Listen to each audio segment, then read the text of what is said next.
Why have so many people described seeing the same scary entity in the backwoods of Appalachia? Something that looks human, but not quite.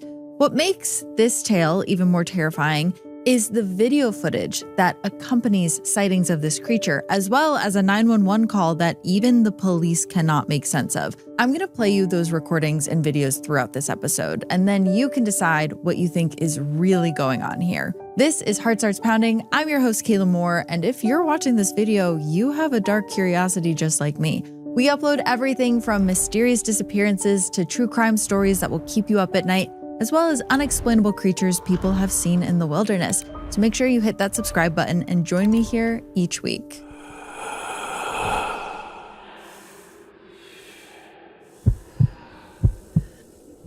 It's when your heart starts pounding. On July 31st of 2021, at around 11 p.m., a 911 call came into a dispatcher in Pender County, North Carolina that would go on to baffle police. In it, a man said he was driving down a 2-lane backcountry road when he saw something he didn't think was human. Pender County 911, what's the address of your emergency? I'm driving on 210. I just crossed the Black River, and I thought I saw a guy standing on the side of the road bleeding. Where are you at, sir? I'm on 210. I just crossed the Black River. I'm heading towards 3E. I just passed Patriots 1. Okay, so you're over near Morse Creek? Yes. And did you saw a man standing on the side of the road?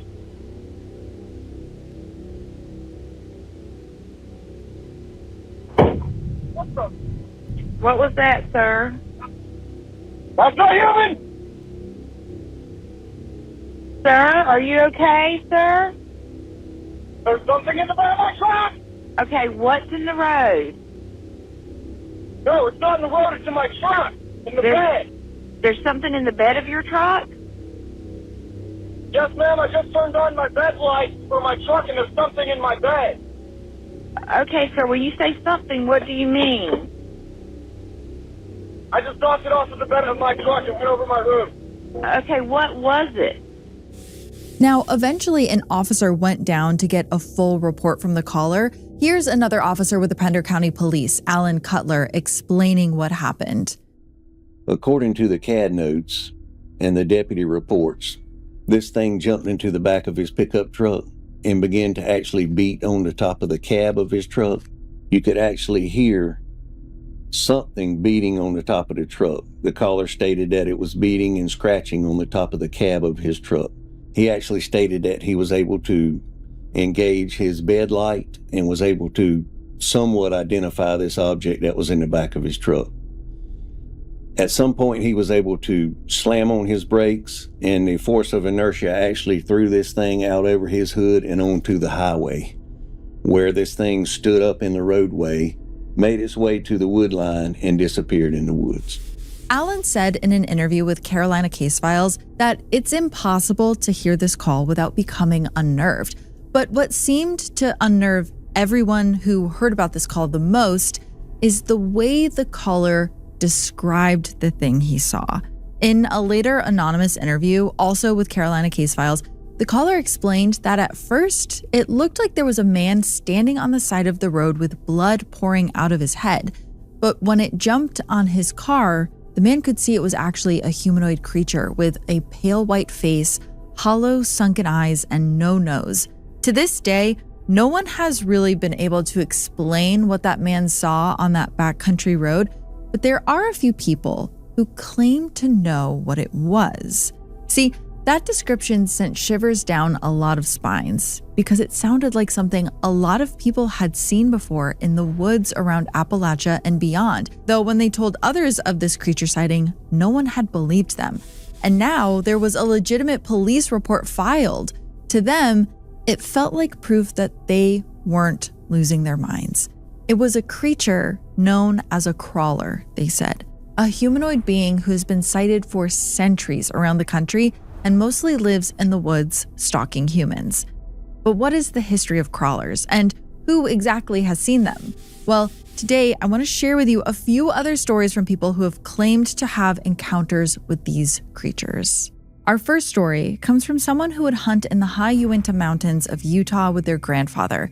It was posted in the Crawlers Sighting subreddit 6 years ago. They write, "Excuse this long post, but I'm trying to give lots of detail and specifics on this experience. Let me first clarify that this was 4 years ago, when I was 15 on a mule deer hunt in the far northeastern part of Utah, which contains some of the most remote and beautiful places in the state. I've been frequently out in this area in Summit County that cuts in and out of lower Wyoming since before I can remember, including lots of hiking, backpacking, camping, hunting, and being involved in some of my grandfather's work. I am skeptical of things not proven by methods of science, but I don't deny all of those things. I find that it's impossible for science to know all of what's out there in our vast world. My grandfather is a recently retired biologist and a former conservation officer for the state. He's done everything from habitat management programs to quite literally wrangling moose to be transplanted and darting black bears. He has seen mountain lions, bears, birds of all kinds, small mammals, plants, and natural phenomena for a majority of his life. Other than this experience, he's never encountered an animal that he could not at least partially identify. It was late September, and we were in a small camp by a lake in the high Uinta Mountains, hunting mule deer with muzzle loaders. The camp was a small collection of men and women my grandfather had worked with over the years, and these were people I grew up with. One of the women, a new wife to one of the guys, had shot a buck deer, injuring but not killing it immediately, and they had lost track of it. Devastated by the thought of wasting the animal, she returned to camp in the afternoon pretty upset, and also concerned that the deer had run into an even more secluded area of the mountains, which was hard to reach from the trail that she had shot it from. We volunteered to go in the late afternoon to search for the deer, following a scant blood trail. Before we left, she mentioned that she had heard what she assumed were coyotes, and that made her even more concerned that if the deer died, they would ruin the meat before she could harvest it. We took off in the early evening, expecting to be back within an hour or two of searching and having our guns with us in case we found the animal still alive or came across another buck. It was steep in places, making the hike slower and more tedious than we had hoped. We followed the blood trail for maybe 20 minutes, and then it got really hard to track. The sun was getting close to setting at this point, and we knew going out would be just as long as getting in. We had just about decided to stop when we found a spot near a fallen tree that looked like it had been recently bedded down. There were spatters of fairly fresh blood trailing away from it, so we continued to follow the trail. When the sun had just about set and the light had faded from the trees, we removed the firing caps from our guns to make them now completely safe, as it was now illegal and irresponsible to hunt in the absence of light. My grandfather pulled out his large Maglite flashlight from his pack, and I put in my headlamp to begin the hike back, using our GPS to find the trail ahead. About 10 minutes on the way back, we started to hear more movement among the trees. It was normal for animals to start moving now that the sun had gone down, as animals would likely be starting to head towards clearings for water or to graze in the safety of lower light. Small and distant sounds of crunching leaves, patterings of hoofed animals, or small bits of movements in the trees from squirrels or birds were common and expected. We did not expect the deafening, disturbing sound that we heard next, which vaguely and initially reminded me of a coyote howl, but it seemed unidentifiable, frightening, and way too human-like. It started with what sounded like a person screaming, but then it got louder and more intense, with a screech to it. So unlike any coyote or animal we had ever heard, then was chittering that came in between the shrieks and the movement in the trees that became almost calculated, and they were threatening. We stopped dead in our tracks, frozen as my grandfather started using the light to look around. I was far more freaked out than he was at this point. He just seemed perplexed, curious, and a little baffled at what could make that sound, because it sounded so human. We continued on after it mostly stopped, and it seemed like the other natural and distant sounds had almost gone silent. I listened intently to the sounds of my boots crunching with the dry aspen leaves underfoot, trying to tell myself that it was just some weird coyote. Maybe 20 minutes from the main trail that would lead us back to the truck, we heard the chittering sound again and sounds of thumping against dead trees. Looking around with our lights, that's when we saw it. Maybe 12 to 15 feet in front of us was a large, human-looking thing. It was almost hunched down with long, slender arms, and it was standing in front of an aspen. The aspen, of course, was pale white, with the knots being dark brown, and whatever this thing was had skin almost as pale. I caught a very brief glimpse of its face.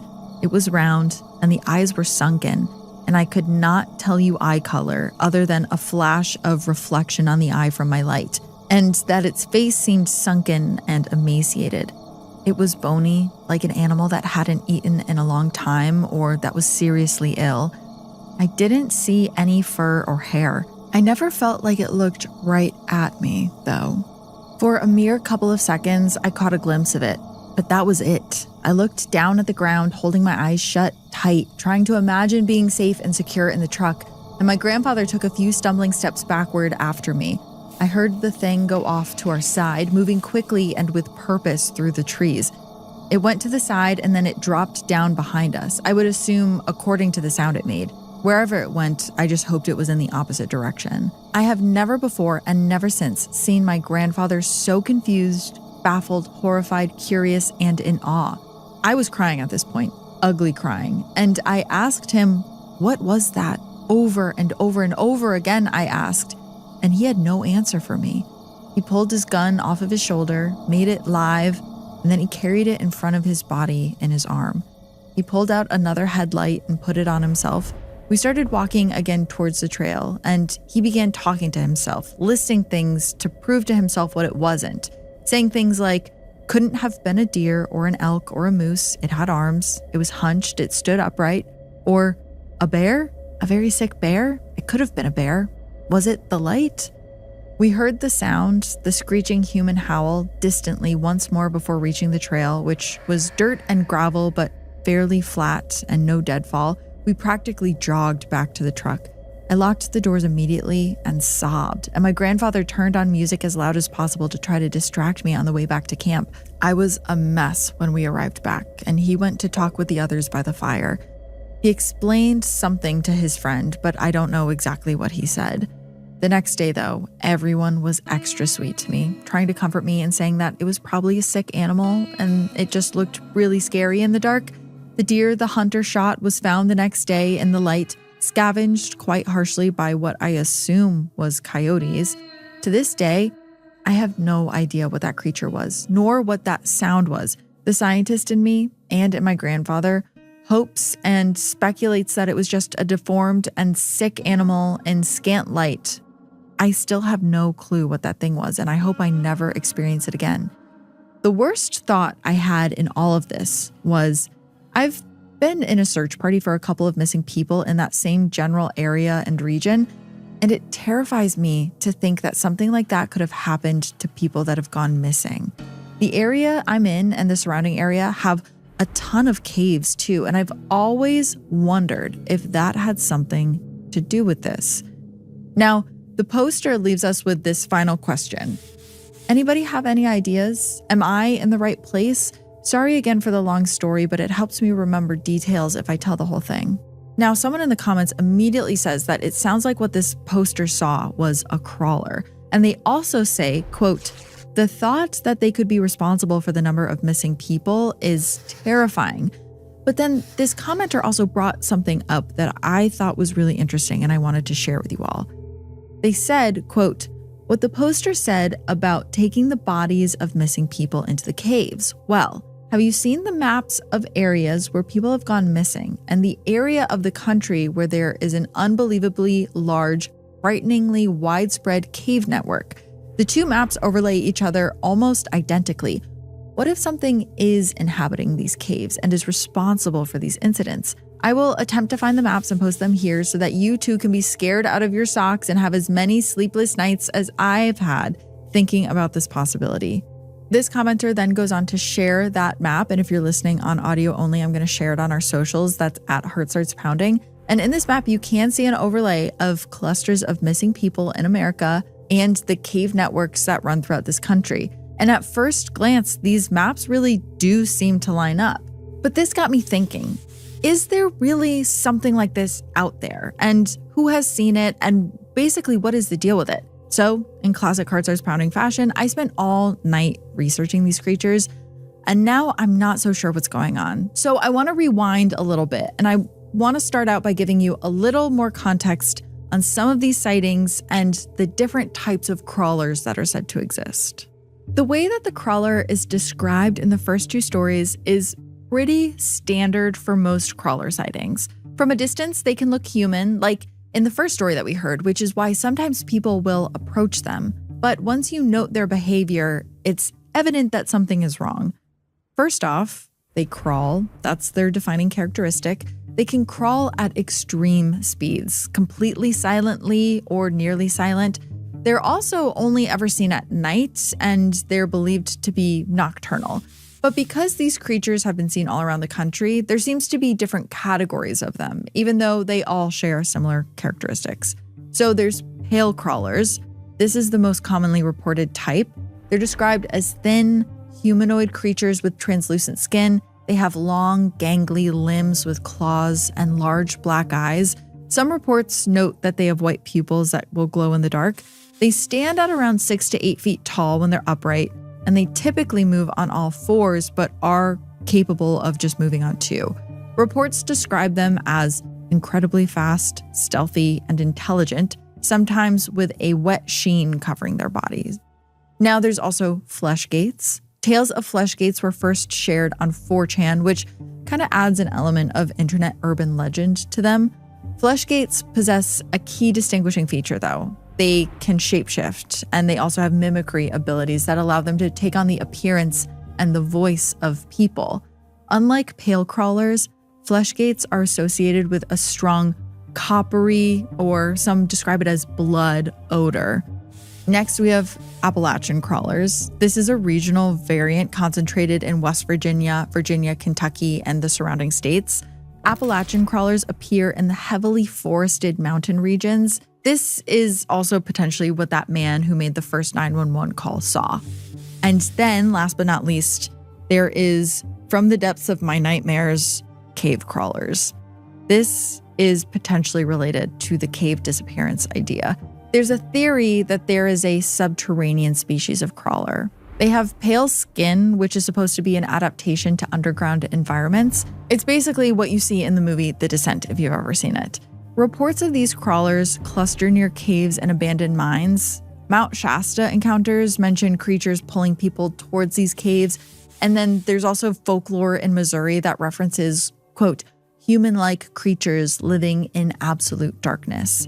Now, if you know anything about the caves of Appalachia, you know that there is centuries of lore of creatures that live in those caves. I actually did an entire episode on creepy Appalachian caves and coal mine lore for subscribers. It's on our Patreon and Apple Podcasts. I'm going to link the episode in the description if you want to hear more. A lot of this lore talks about a specific creature called Tommyknockers. These are little dwarf-like creatures that live in the local caves and coal mines, and they actually knock on the walls right before there's a big collapse. And this comes from hundreds, if not thousands, of coal miners that have said they heard these knocks right before disaster struck.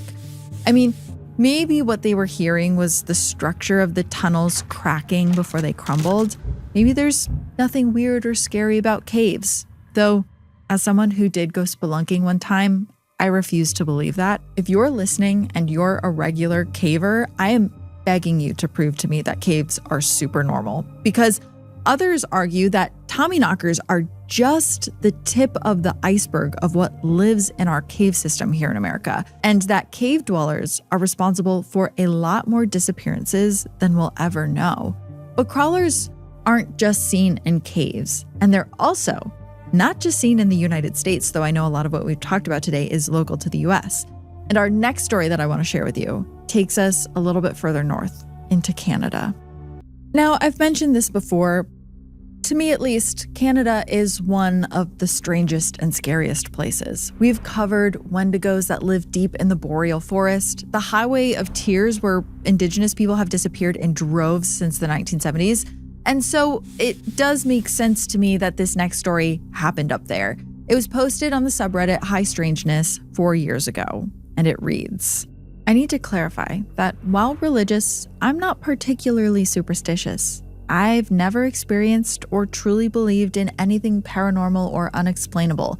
This story is the one and only experience I have that has made me even consider the possibility of otherworldly forces.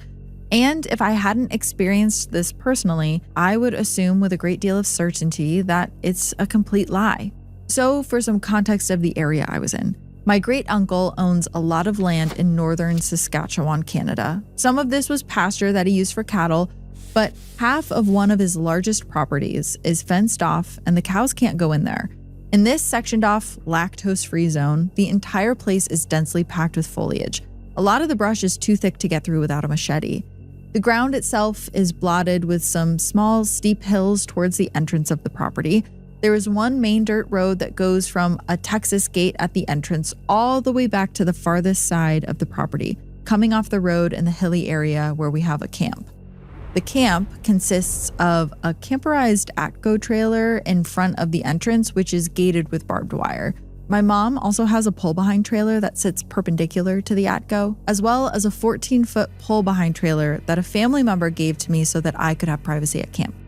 Now, we have always had lots of wildlife, like big cats and bears that could harm people. So since I was young, I learned to recognize the sounds and the sights around me.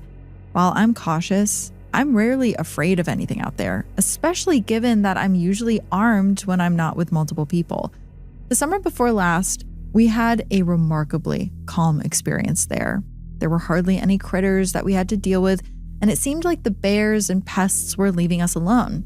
There were no droppings, many small game trails had grown in, and the camp that usually took 2 days to set up was exactly how we left it the previous trip. It was really peaceful. Now, since it was summer, I filled the days with woodworking, fishing trips, and the occasional hike looking for berries and setting traps for rabbits and other small game that could be prepared quickly over the fire with my family. Mostly, though, I came up unlucky.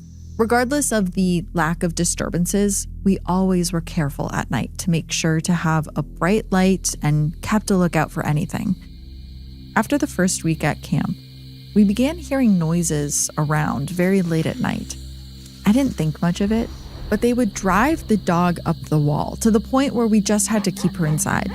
I would check it out, but I never saw anything. It almost felt like whatever it was probing and checking out our camp nightly, but was always staying far enough away and hidden enough that we could never see it with our spotlights.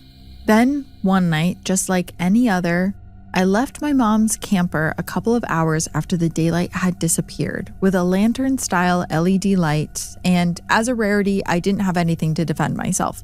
No gun, no bear spray, not even a knife. So I was a little bit more cautious and observant than usual, given that I felt more vulnerable. As I walked from the exit of my mom's camper, I looked around for a minute, scanning the tree line, and then began the loop around to my door. I was about 20 feet away from it when I saw a naked, extremely pale, almost gray, lanky humanoid figure standing still and directly facing me. As it caught my gaze, I felt my heart drop and immediately went cold. I probably only stared for 3 seconds at most, but it felt like several minutes as my brain processed what I was seeing.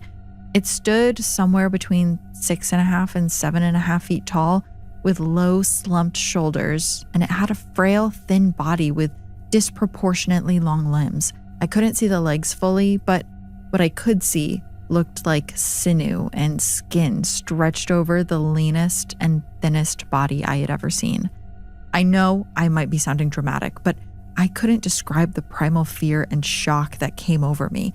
It was like a combination of the feeling you get being threatened at gunpoint and hearing something stalk you in the woods, but it was ramped up to the point where I could barely think. I couldn't make out many details of the face, but it was almost like Voldemort and Slender Man had a love child. I ran like my life depended on it the last few feet to my door. And once I was inside, I grabbed my shotgun, stuffed several shells in my pockets, loaded the gun, and aimed it at the door. I sat in silence with the hammer cocked back, waiting for the doorknob to turn or the frosted glass to break. I sat and waited for hours into the early morning, expecting to see or hear something, but I never did. Not even any foliage or anything moving outside. Eventually, around 4 a.m., I lowered my guard, propped the shotgun next to my bed, and hesitantly went to sleep. When I woke up, I hardly believed in what I had seen the night before. I'm still not quite sure what to make of it, but I do have some ideas from what I witnessed. Given the fact that I believed it was stalking us and staking out our camp for several nights, along with positioning itself between me and my mother's camper, directly in front of the path that I took every night, it leads me to believe that this thing had some level of intelligence, comparable to how a person lays a trap or sets something up in an area where they know there's activity. I mentioned I looked around after exiting my mother's camper and never heard anything, which tells me that it either was waiting there watching me or it was so incredibly quiet that I never even heard it. It also left as quietly as it appeared, which leaves 3 options. Either it went out of its way to use the same road entering the camp that a person would for convenience, it silently crept out through the game trails, or it didn't leave until after I had lowered my guard and my adrenaline died down. I'm honestly not sure which option is the most likely or the most off-putting. I'm not really sure what I saw, but I know it wasn't human. The photos and drawings of these crawlers remind me a great deal of it, so I thought I would share. Maybe one of you could enlighten me as to what it could have been doing or its intent, or provide an explanation to its behavior. I know it's not worth much online, but hand to God, I swear this isn't a piece of fanciful writing, and I would be happy to share any other details if anyone wants any more info or further clarification. Now, I was reading through some of the comments that people had written under this post, and one of them really jumped out at me because someone pointed out that they had heard of this type of creature before in this specific area because this is something that they've actually seen a video of. Turns out, a few years prior, a woman in Quebec pulled over to the side of the road, a small 2-lane back road in the Canadian wilderness, not unlike the road that the first 911 call took place on. She had seen a moose grazing and she wanted to take a video of it, which, side note, if you ever see a moose in the wilderness, definitely stay away. They are legitimately murderous psychos and they will take you and your whole family out. But anyways, she captured this cute little video of the moose and then she just went on her way. It wasn't until later, when she was showing that video to a friend, that she noticed there was something else in the frame. You can see it in the video, which again, I'm going to be sharing on our socials. But to the left of the moose, a figure emerges from the woods. It's pale, it's thin, it's human, but not exactly, and it appears to be moving on all 4s. She posted the video to the internet and it immediately went viral, leading many to wonder, could this have been what the poster of this Reddit post had seen as well? Okay, and finally for this episode, I want to share with you what is probably the most famous crawler sighting. Because there is one place in America that claims they have their own type of crawler, but one that looks very different than the others. It's the Fresno Nightcrawler, located in Central California in and around Fresno. And according to those who have seen it, it looks like, and I can't believe I'm saying this, a pair of pants. The first sighting was on November 5th, 2007, when a man in Fresno named Jose woke to the sound of his dogs barking. Not fully awake, he looked at his home security camera that was pointed at his yard and saw a specter walking across the frame. Whatever this thing was, it looked exactly like a white, ghostly pair of pants. The clip of this, which is now just a recording of the recording, went absolutely viral, and people started coming forward with their own stories of seeing this strange, ghostly pair of pants in their Fresno neighborhoods.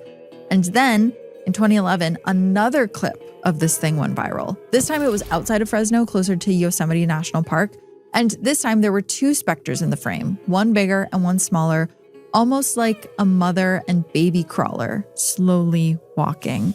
Fresno was really quick to embrace its cryptid, putting the Fresno Nightcrawler on t-shirts and bumper stickers pretty much right away. It was kind of a big joke to the tourism committee of the area, but the people who lived there kept coming forward with more stories, like this one that I want to read for you. This one was posted in the cryptid subreddit 3 years ago by user specialist tip8341, and it reads, I, 22 male, just recently got the opportunity to hike Half Dome in Yosemite, but near the end of my hike, I had a rather strange encounter. I was coming down the trail around 6 p.m. It was still light out right after you crossed the Vernal Falls Bridge and had a clear view of the massive granite cliffs below Washburn Point, when all of a sudden, I noticed an out-of-place object nestled in an alcove roughly halfway up the 1,000-foot-tall cliffside. It was a bright white color, whiter than any of the naturally occurring patterns on the rock, and it was shaped like two big, billowy pant legs. Think like MC Hammer pants. They were connected at the top with some sort of odd white shape where the legs came together. The object didn't appear to be made of any sort of fabric, however, as it didn't move or ripple in the high winds like you would expect a piece of fabric to. It's also worth noting that this was in September, so no snow anywhere on the mountainside. It was quite far away, but even so, I would estimate its height at around 7 or 8 feet tall. I stopped my descent to stare at it for a second when another hiker passed me and stopped to strike up a conversation.